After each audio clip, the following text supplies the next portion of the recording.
Olha, gente, alguns estados já estão ensaiando a volta às aulas a partir dessa semana. Poucos estados, como o Amazonas, já retornaram às aulas, mas há um clima de apreensão muito grande entre pais, estudantes, professores, gestores escolares e gestores de saúde.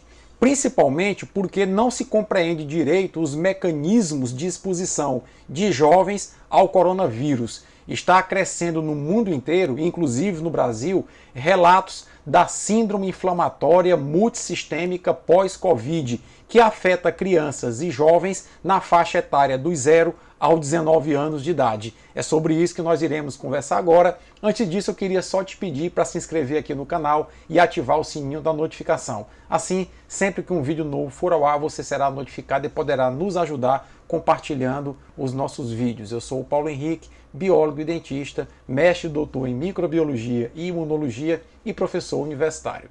Pois é, pessoal, e ficar em casa para se proteger do coronavírus não se trata de ser forte ou fraco. Se trata de ser responsável e ser cauteloso com um vírus que provoca uma doença que a ciência e a medicina está ainda aprendendo a como lidar com esse mal que está afligindo a humanidade no momento atual.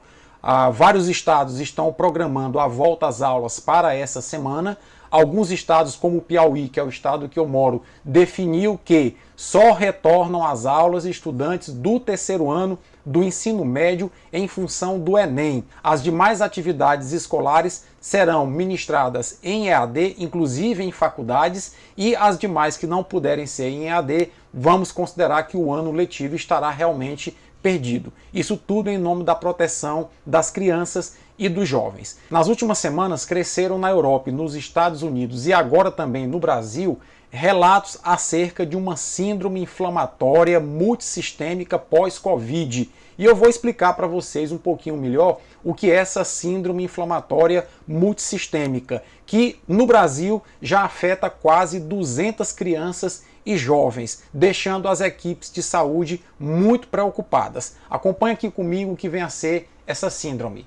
Então, essa síndrome é chamada de síndrome porque ela é um conjunto de alterações inflamatórias. Por quê?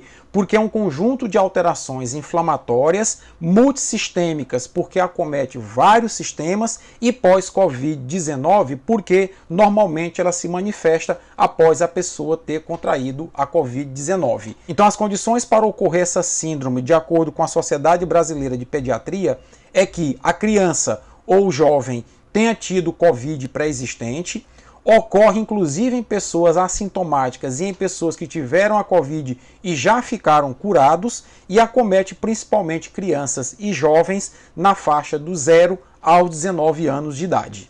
De acordo com a Sociedade Brasileira de Pediatria e o Ministério da Saúde, no Brasil até o momento já foram registrados 197 casos com 14 óbitos, sendo que 71% desses casos ocorrem na faixa etária dos 0 aos 9 anos de idade e 29% dos casos na faixa etária dos 9 aos 19 anos de idade. Observa-se, portanto, que há uma maior frequência em crianças até 9 anos de idade.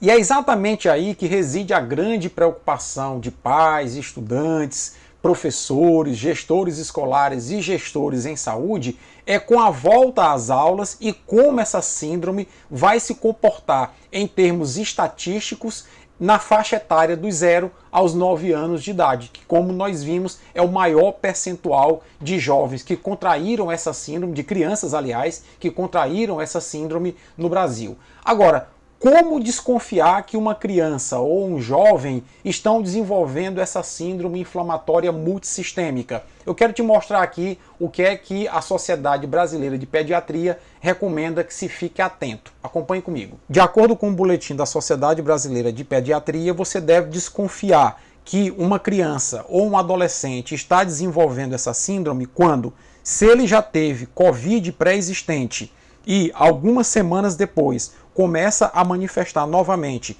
febre persistente e tosse, aparecem manchas vermelhas no corpo, aparece um quadro de conjuntivite, sinais gastrointestinais como vômito e diarreia, falta de ar e as articulações inchadas, você pode desconfiar que essa criança ou esse adolescente possam estar desenvolvendo essa síndrome e deve procurar o médico o quanto antes. Convém salientar que não é necessário que todos esses sinais e sintomas apareçam juntos. Se alguns deles começarem a aparecer, mas principalmente se alguns desses sinais e sintomas começarem a aparecer em crianças e jovens que já tiveram a Covid-19, convém que você procure um pediatra, um médico com urgência para ele fazer o acompanhamento do caso. Lá atrás, inclusive, muitos médicos confundiram essa síndrome inflamatória multissistêmica pós-Covid com a síndrome de Kawasaki. E a própria Sociedade Brasileira de Pediatria, num boletim recente, emitiu algumas recomendações de como se fazer a diferenciação diagnóstica entre síndrome de Kawasaki e síndrome inflamatória multissistêmica pós-Covid-19. Acompanhe aqui comigo. A síndrome de Kawasaki, já conhecida da medicina, apresenta os principais sinais e sintomas. Mucosite, que é uma inflamação da mucosa bucal, principalmente da língua. Edema e eritema com manchas avermelhadas, principalmente nos membros. Linfonodos na região cervical e conjuntivite. A Sociedade Brasileira de Pediatria diz que, para diferenciar a síndrome de Kawasaki da síndrome inflamatória multissistêmica pós-Covid, é bom observar o seguinte, que as manifestações gastrointestinais, como vômito e diarreia, são mais comuns na síndrome inflamatória multissistêmica.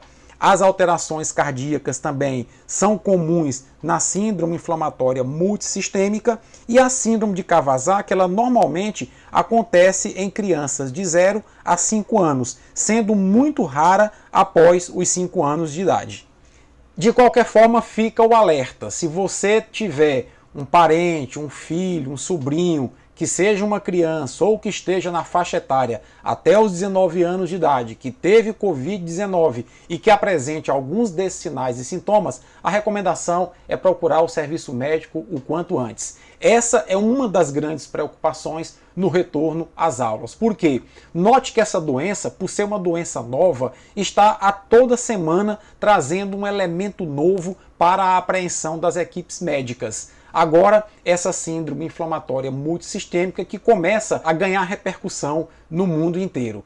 E exatamente tinha-se uma percepção anteriormente de que essas crianças e esses jovens eram mais resistentes à Covid-19, ou seja, normalmente quando contraíam o coronavírus, desenvolviam uma forma muito branda da Covid-19 ou até mesmo nem tinham sintomas da Covid-19. E agora, exatamente nessa faixa etária, começam a aparecer um conjunto de manifestações chamada de síndrome que provocam inflamação em vários órgãos, como coração, fígado, rins, sistema gástrico, etc. Então isso pode levar a uma grande preocupação, sim, aos pais, às autoridades de saúde e aos profissionais na área da educação no retorno às aulas. Aqui no Piauí ficou definido que apenas o terceiro ano do ensino médio é que vai retornar às aulas presenciais em função do Enem. Todas as demais séries terão aulas presenciais apenas em 2021.